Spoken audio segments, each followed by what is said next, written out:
हाँ तो प्यारे बच्चों, आप लोग के सामने फिर एक नया वीडियो में जो है कि आ चुका हूँ। और इस बार का वीडियो कुछ और नया है। इस बार जो है मैं क्लास 12 का राजनीति विज्ञान का पहला वाला चैप्टर शीत युद्ध के दौर से लिया हूँ। और ये चैप्टर जो है बस खाली जो है 12 क्लास के लिए ही इम्पोर्टेंट नहीं है, बल्कि जो है आने वाले कोई भी कॉम्पिटिटिव एग्जाम होते हैं उसमें भी इस चैप्टर से क्वेश्चन जो कि पूछा जाता है। तो शीत युद्ध के दौर जो कि पहला चैप्टर जानने के लिए सबसे पहले हम लोग को इसके पीछे के बैकग्राउंड में जाना पड़ेगा। क्यों शीत युद्ध का आना पड़ा, शीत युद्ध क्यों हुआ विश्व के सामने।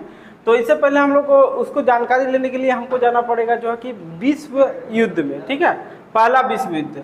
तो पहला विश्व युद्ध कब हुआ था? ना हुआ था तुम्हारा जो है वो जो हुआ था 1914 से लेकर 1918 तक के बीच में जो कि प्रथम विश्व युद्ध हुआ था। और द्वितीय विश्व युद्ध जो थे वो था, द्वितीय विश्व युद्ध हुआ था 1939 से लेकर 1945 के बीच, ठीक है।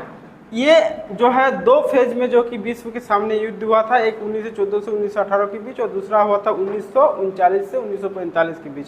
अब ये विश्व युद्ध से शीत युद्ध का क्या तात्पर्य है, तो मैं बता दूं कि जैसे विश्व के सामने दो शक्तियां हुआ करती थी, एक सोवियत संघ और दूसरा होता था जो कि संयुक्त राष्ट्र अमेरिका।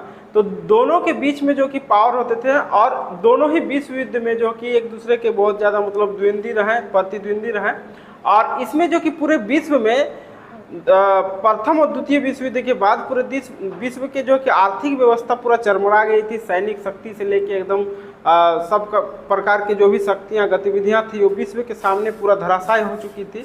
तो इसी युद्ध को आगे तृतीय विश्व युद्ध में ना परिवर्तन हो, इसके लिए जो कि संयुक्त राष्ट्र संघ और सोवियत संघ के द्वारा एक जो कि एक निर्णय लिया गया, जिसमें ये निर्णय लिया गया कि एक ऐसा युद्ध का मतलब बनाएंगे, ऐसा युद्ध का निर्माण करेंगे जिसमें मतलब युद्ध का मतलब तनावपूर्ण स्थिति रहे लेकिन युद्ध ना हो। स्थिति तो तनावपूर्ण पूरा रहेगा कि युद्ध होगा ही, लेकिन वो युद्ध नहीं हो। तो इसके लिए जो है कि 1945 में जो है 1945 में जो कि शीत युद्ध का जो है आरंभ हुआ। और इस शीत युद्ध में जो है ये बतलाया गया कि स्थिति जो कि तनावपूर्ण तो रहेगी लेकिन युद्ध नहीं होगी। और इस प्रकार से शीत युद्ध का आरंभ हुआ।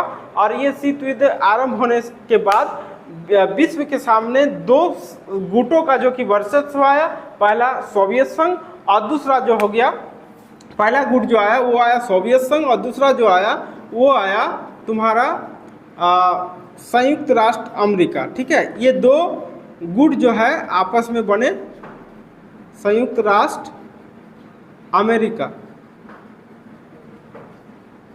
और ये दोनों जो है, दोनों की विचारधाराओं की बात अगर बताया जाए तो सोवियत संघ का विचारधारा जो था वो साम्यवादी विचारधारा था, जो कि संयुक्त राष्ट्र संघ से एकदम से नहीं मिलता था, अलग था साम्यवादी विचारधारा। और ये जो थे ये पूंजीवादी विचारधारा।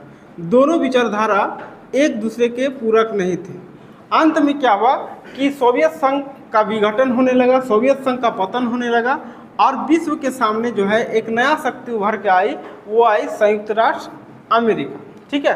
तो शीत युद्ध के बारे में जो है एक छोटा सा जानकारी आप लोग के लिए।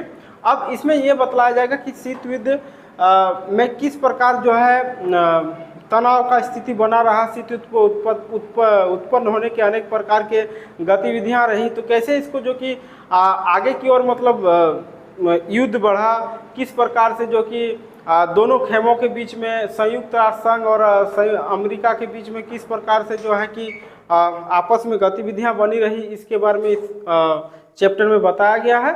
और वीडियो में बने रहें। इसके बाद में जो कि अगला चैप्टर में जो होगा, अगला क्लासेस में जो होगा, इसके बारे में जो कि विस्तारित पूर्वक जो कि आपको पूरा शीत युद्ध के बारे में जो कि बतलाया जाएगा। और इसमें किस प्रकार से शीत युद्ध में कौन कौन से देश जो कि प्रभावित हुए, कौन कौन से जो कि संघ प्रभावित हुए, उसके बारे में जो कि बतलाया जाएगा। तब तक के लिए वीडियो में बने रहें। जय हिंद, जय भारत। और इसी प्रकार का और भी महत्वपूर्ण जानकारी और फिर वीडियो आप पाना चाहते हैं तो चैनल को जो कि अधिक से अधिक वॉच करें, देखें और उसके बाद अगर अच्छा लगे तो उसको सब्सक्राइब और लाइक जरूर करें।